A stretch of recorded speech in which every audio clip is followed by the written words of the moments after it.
Hello dear students, आज के इस वीडियो में हम लोग पढ़ेंगे basic concept of logarithmic inequalities.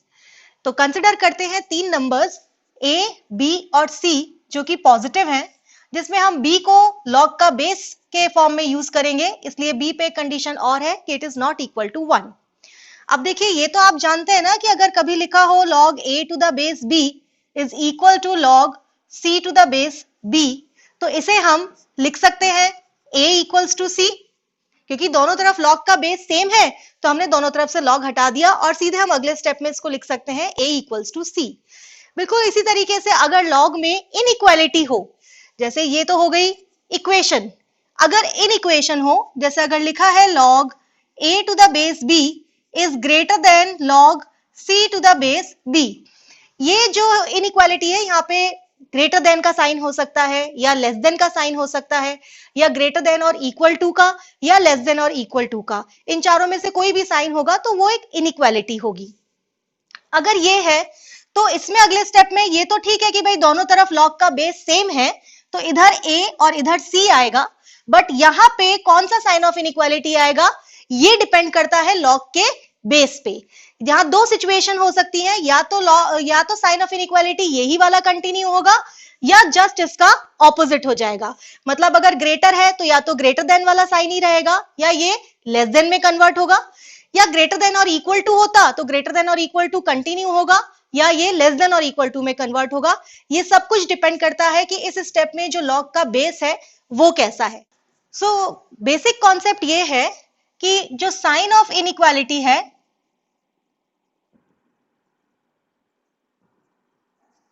वो बेस पे डिपेंड करेगी b पे। अगर बेस 1 से बड़ा है तो साइन ऑफ इनइक्वालिटी सेम रहेगा, मतलब ग्रेटर देन साइन ही रहेगा, लेस देन है तो लेस देन रहेगा। लेकिन अगर बेस 0 से 1 के बीच में है तो साइन ऑफ इनइक्वालिटी चेंज हो जाएगा। अब ऐसा क्यों होता है ये समझते हैं। तो देखिए, मैं अभी एक लॉग लेती हूं जिसका बेस मैं 1 से बड़ा रख लेती हूं, जैसे लॉग लिया मैंने बेस 2 के साथ, इसमें मैंने इनपुट की वैल्यू 2, तो log 2 टू द बेस 2 की वैल्यू आप जानते हो 1 होती है। अब मैंने इसी बेस के साथ log लिया और मैंने इनपुट की वैल्यू बढ़ा दी और मैंने इनपुट रख दिया इस बार 4, तो देखो आंसर आ गया 2। और अगर मैं इनपुट की वैल्यू कर दूं 8 तो आंसर आ जाएगा 3। ठीक है, यानी हम ये देख रहे हैं कि जब बेस 1 से बड़ा है तो जैसे जैसे हम लॉग के आगे वाला नंबर यानी कि इनपुट बढ़ा रहे हैं वैसे वैसे लॉग की वैल्यूज भी बढ़ रही हैं। सेम ट्रेंड चल रहा है, इनपुट बढ़ रहा है तो आउटपुट भी बढ़ रहा है। जबकि अगर बेस 0 से 1 के बीच में हो तब देखते हैं क्या होता है। तो एक लॉग ले लेते हैं जिसका बेस मैंने 0 से 1 के बीच में मान लो हाफ ले लिया। अब अगर मैं इसके अंदर इनपुट करती हूँ 1/2 तो आप जानते हो कि इसकी वैल्यू आ जाएगी 1। लेकिन अगर इसी लॉग बेस हाफ के साथ मैंने इनपुट को 1/4 यानी कि कम कर दिया, हाफ से पहले हाफ डाला और अब 1/4 रख रहे हैं, यानी हमने इनपुट को कम कर दिया। जबकि आप देखिए कि इसका आंसर क्या आएगा, हाफ की क्या पावर लगाएं कि 1/4 आ जाए, तो इसका आंसर आ गया 2। यहाँ पे मैं इनपुट को और कम कर देती हूँ, ये मैंने इनपुट को 1/4 से और कम करके 1/8 कर दिया, तो देखिए इसका आंसर आ गया 3।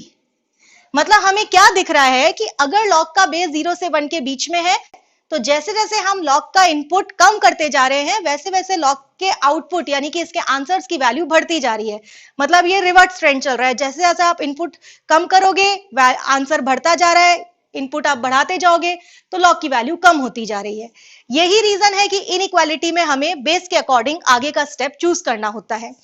अब देखिए, अब अगर यहाँ लिखा है log a to the base b is greater than log c to the base b, यानी कि log की वैल्यू इस केस में बड़ी आ रही है इससे, तो अगर इसका बेस b 1 से बड़ा है तो हम ये कह सकते हैं ना कि अगर ये आंसर इस लॉग के आंसर से बड़ा है तो इनपुट भी बढ़ा रहा होगा, क्योंकि बेस अगर 1 से बड़ा है तो इनपुट में वही ट्रेंड चलता है जो लॉग की वैल्यूज में चलता है, इनपुट बढ़ाते हैं तो आउटपुट भी बढ़ता है। तो ये वाला आउटपुट इससे बढ़ा हुआ है तो इनपुट भी इससे बढ़ा हुआ होगा, तो a ग्रेटर देन c आ जाएगा। लेकिन अगर यहीं पर ही ये b 0 से 1 के बीच में होता तो अभी हमने देखा कि अगर 0 से 1 के बीच में है तो रिवर्स ट्रेंड चलता है, इनपुट बढ़ाते हो तो आउटपुट कम हो जाता है एंड वाइस वर्सा। तो अगर लॉग की वैल्यू log a की वैल्यू log c से बड़ी है तो, और अगर बेस 0 से 1 के बीच में है तो जरूर इनपुट रिवर्स ट्रेंड लेगा, यानी कि a की वैल्यू c से छोटी होगी। तो यहां हम लिखेंगे a इज लेस देन सी, यानी ग्रेटर देन का साइन चेंज हो गया लेस देन में। तो बेसिक कॉन्सेप्ट लॉगरिथमिक इनइक्वालिटी का यही है कि सब कुछ डिपेंड करता है लॉग के बेस पे। अगर बेस 1 से बड़ा है तो साइन ऑफ इनइक्वालिटी कंटिन्यू रहेगा, जैसे कि ग्रेटर देन है तो ग्रेटर देन ही रहेगा।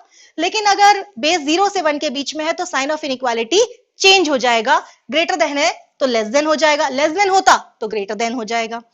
तो लॉगरिथमिक इनइक्वालिटी का एक फॉर्मेट तो होता है ये वाला, मतलब इस तरह की इनइक्वालिटीज होती हैं, और एक फॉर्मेट और होता है, वो भी समझते हैं।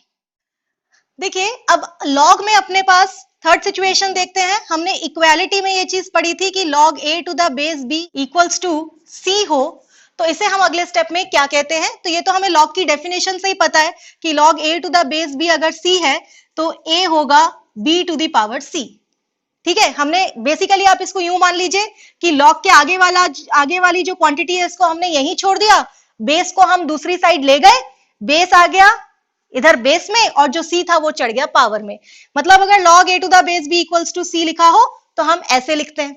अब देखिए कंसिडर करते हैं इनइक्वालिटी सेम इसी फॉर्मेट की। अगर लिखा है log a to the base b, कोई भी एक साइन ऑफ इनइक्वालिटी मान लो, सपोज ये लिखा है ग्रेटर देन और इक्वल टू c, तो अब अगला स्टेप क्या होगा?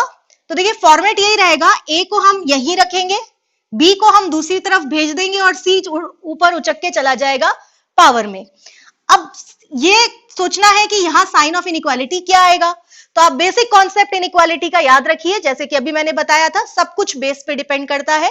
बेस 1 से बड़ा है तो साइन सेम रहेगा, बेस 0 से 1 के बीच में है तो चेंज हो जाएगा। तो यहाँ पे अगले स्टेप में क्या आएगा, ये इस बेस b पे डिपेंड करता है। तो if b is greater then 1 तो इसको हम अगले स्टेप में लिख पाएंगे a ग्रेटर देन और equal to b to the power c। और अगर यहाँ b इफ b 0 से 1 के बीच में है तो a तो यहां रह ही गया, b to the power c यहां आएगा और sign of inequality just opposite हो जाएगा, ग्रेटर देन इक्वल टू है तो उसका लेस देन और इक्वल टू हो जाएगा। क्लियर? अब आपको लग रहा होगा कि ठीक है, पिछले कॉन्सेप्ट में या पिछले टाइप में तो आपने हमें एग्जाम्पल से समझा दिया और हमें समझ आ गया कि हाँ, जैसे जैसे अगर बेस की वैल्यू 1 से बड़ी है तो जैसे जैसे इनपुट बढ़ा रहे हैं आउटपुट बढ़ रहा है, और अगर बेस की वैल्यू 0 से 1 के बीच में है तो जैसे जैसे इनपुट बढ़ा रहे हैं आउटपुट कम हो रहा है। लेकिन इस फॉर्मेट में ये बात हम कैसे बोल पा रहे हैं? ठीक है, तो वो देखिए, ये जो यहां हमने लिखा है इसको आप देखो ऐसे भी तो लिख सकते हैं। हमारे पास लिखा है log a to the base b greater than और इक्वल टू c। हम ये वाली इनइक्वालिटी सॉल्व कर रहे हैं ना, तो इसको हम ऐसे लिख सकते हैं ना, log a to the base b greater than और इक्वल टू, इस c को हम ऐसे लिख सकते हैं log b to the power c to the base b। मैंने क्या करा, दोनों तरफ से log लिखा विद सेम बेस। ठीक है, और अब आप इस एक्सप्रेशन को देखिए, ये बेसिकली c लिखा हुआ है ना, क्योंकि ये c आगे आ जाएगा, log b to the base b तो 1 बन जाएगा। अब देखिए वही सिचुएशन आ गई, log of something is greater than और equal to log of something, और दोनों का बेस सेम है। तो सेम वही कॉन्सेप्ट लग रहा है कि ये आउटपुट अगर उससे बड़ा है और अगर बेस 1 से बड़ा है तो इनपुट भी उससे बड़ा रहेगा। तो देखिए यही तो मैंने लिखा, अगर बेस 1 से बड़ा है तो ये इनपुट इससे बड़ा रहा होगा, और अगर बेस 0 से 1 के बीच में है और ये लॉग की वैल्यू इस लॉग की वैल्यू से बड़ी है, तो जब अब बेस 0 से 1 के बीच में है तो इनपुट रिवर्स ट्रेंड लेगा, यानी कि इनपुट की वैल्यू इस इनपुट की वैल्यू से छोटी होगी। अगर ये लॉग की वैल्यू बड़ी है तो इनपुट की वैल्यू छोटी होगी, उस केस में साइन ऑफ इनइक्वालिटी चेंज हो जाएगा। So this is the basic concept of logarithmic inequality. ये कॉन्सेप्ट आपको एकदम क्लियर होना चाहिए, तो आप लॉगरिथमिक इनइक्वालिटी का कोई भी क्वेश्चन कर सकते हो। अभी मैं आपको इस पे बेस्ड एकदम बेसिक क्वेश्चंस करके बता रही हूं, जिससे कि हमने अभी अभी ये जो कॉन्सेप्ट सीखे हैं इनको कैसे अप्लाई करते हैं वो देखते हैं। देखिए ये मैंने 3 इनइक्वालिटीज लिखी हैं, देखते हैं इनको कैसे सॉल्व करेंगे। बस आप कॉन्सेप्ट ध्यान में रखिए, सब कुछ बेस पे डिपेंडेंट है। तो आपको सॉल्व करना है log x to the base 3 greater than 2, यानी कि हमें x की वो सभी वैल्यूज निकालनी है जो इस इनइक्वालिटी को सेटिस्फाई कर रही हैं। तो क्या तरीका है, ये x यहीं रह जाएगा, 3 दूसरी तरफ जाके 2 पावर में आएगा।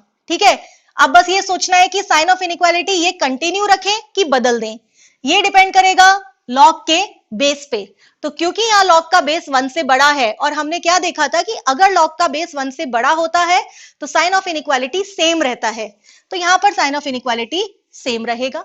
ठीक है, तो हमारे पास आंसर आ गया कि x की values x is greater then 9। ठीक है, लॉगरिथमिक इन इक्वेशन में इस बात का आप हमेशा ध्यान रखें कि जब भी आप आंसर निकालें तो क्वेश्चन में जो लॉग है उसके डोमेन का जरूर ध्यान रखें।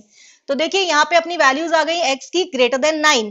अब 9 से बड़ी वैल्यूज है तो वो तो पॉजिटिव तो होंगी ही, तो लॉग की डोमेन भी यहाँ पे सेटिस्फाई हो रही है, तो हमारा आंसर आ गया x इज ग्रेटर देन 9। समझ आया? जैसे ये क्वेश्चन देखते हैं, log x to the base 3 less than और इक्वल टू 2। जैसे कि मैंने कहा x यहीं रह जाएगा, 3 दूसरी तरफ जाएगा और 2 पावर में जाएगा, यहां तक तो आपको करना ही है। साइन ऑफ इनइक्वालिटी की बात करें तो साइन ऑफ इनइक्वालिटी डिपेंड कर रहा है लॉग के बेस पे। यहां पर भी लॉग का बेस 1 से बड़ा है तो साइन ऑफ इनइक्वालिटी सेम रहेगा, यानी कि लेस देन और इक्वल टू रहेगा। तो अभी तक हमारे पास आया कि x की वैल्यूज लेस देन और इक्वल टू 9 है, बट x लॉग के आगे लिखा हुआ है, तो डोमेन का ध्यान रखिए। लॉग की डोमेन होती है कि उसके अंदर जो नंबर इनपुट किया जा रहा है वो पॉजिटिव होना चाहिए, यानी x का पॉजिटिव होना जरूरी है।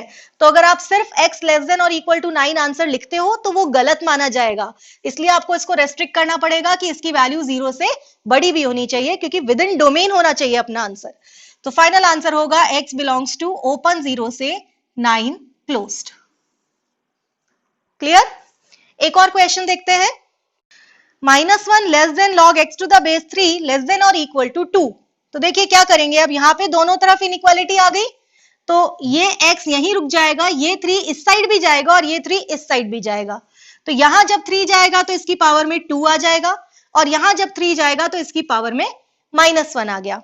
अब ये साइन ऑफ इनइक्वालिटी कंटिन्यू करना है या बदलना है, ये डिपेंड कर रहा है लॉग के बेस पे। तो यहाँ आप देख रहे हैं कि यहाँ पे भी लॉग का बेस 1 से बड़ा है, तो साइन ऑफ इनइक्वालिटी हम कंटिन्यू करते हैं, तो यहाँ लेस देन और यहाँ लेस देन और इक्वल टू, यही साइन कंटिन्यू रहेगा। देखिए यहां से अभी हमारा आंसर आ जाता है कि x की वैल्यूज 1/3 से 9 के बीच में है, ये सारी वैल्यूज पॉजिटिव है, यानी कि विद इन डोमेन आ रही है, तो यही हमारा आंसर होगा, x बिलोंग्स टू 1/3 से 9 क्लोज्ड। अब एक क्वेश्चन हम लोग ऐसा भी करके देखते हैं जिसमें कि बेस जो है वो 0 से 1 के बीच में हो, तो आपको वो भी क्लियर हो जाएगा कि अगर वैसा सिचुएशन हो तो क्या करें। सपोज क्वेश्चन है कि log x to the base 1/4 is less than 2। आपको ये इनइक्वालिटी सॉल्व करनी है। तो जैसे कि मैंने कहा x यहीं रुक जाएगा, 1/4 यहां आ जाएगा और 2 पावर में चला जाएगा, राइट। अब साइन ऑफ इनइक्वालिटी डिसाइड करेंगे कि यही रहेगा कि चेंज करें, तो वो डिपेंड कर रहा है लॉग के बेस पे, और इस बार बेस 0 से 1 के बीच में है। तो अगर बेस 0 से 1 के बीच में होता है तो साइन ऑफ इनइक्वालिटी चेंज हो जाता है, तो ये लेस देन की जगह हो जाएगा ग्रेटर देन। और अभी तक हमारा आंसर पहुंचा है कि x की वैल्यूज ग्रेटर देन 1/16 है। तो ये जरूर श्योर कर लीजिए कि जो वैल्यूज आ रही है वो विद इन डोमेन है कि नहीं। तो log x है तो x का मतलब x की वैल्यूज पॉजिटिव होनी चाहिए थी, और अगर x की वैल्यूज 1/16 से बड़ी आ रही है तो वो पॉजिटिव तो है ही, यानी कि ये विद इन डोमेन है। तो ये अपना आंसर आ गया। ठीक है, सो लॉगरिथमिक इनइक्वालिटी को सॉल्व करने का बेसिक कॉन्सेप्ट ये होता है जो अभी हमने इस वीडियो में देखा। इस पे बेस्ड बहुत सारे क्वेश्चंस मैं दूसरे वीडियो में लूंगी, तब तक आप इस कॉन्सेप्ट की और इस पे बेस्ड इन क्वेश्चंस की प्रैक्टिस करें। अगर आपको इस वीडियो में कोई भी डाउट हो तो आप मुझे नीचे कमेंट सेक्शन में पूछ सकते हैं। मिलते हैं नेक्स्ट वीडियो में, तब तक के लिए बाय बाय।